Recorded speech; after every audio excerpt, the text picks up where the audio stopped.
Tila tapos ng mga matis ang presyo ng mga kamatis sa ilang pangunahing merkado sa Metro Manila. Makaraang sumirit ito sa pagkamahal-mahal na 300 piso ang kada kilo. Ang pagbaba ng presyo ng kamatis tinutukan ni Rovic Manuel.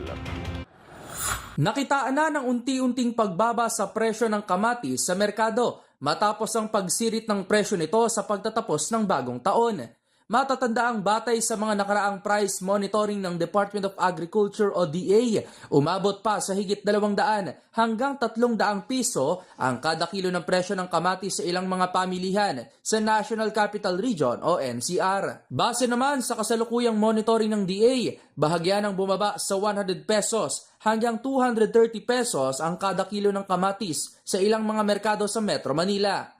Sa Commonwealth Market na lang sa Quezon City, makabibili na ang publiko ng nasa 100 pesos hanggang 150 pesos na kada kilo ng kamatis. Una nang sinabi ng DA na dahil sa naging sunod-sunod na mga bagyo noong huling quarter ng 2024, nagkaroon ng malaking pagbaba sa produksyon ng kamatis. Samantala, dagdag naman ng kagawaran, posible na rin daw na magtuloy-tuloy ang pagbaba sa presyo ng kamatis sa huling bahagi ng Enero o pagpasok ng Pebrero, kasabay ng inaasahang anihan sa mga malalaking supplier nito. Para sa MBC TV Network News, ito si Rovic Manuel ng DZRH TV, una sa Pilipinas, una sa Pilipino.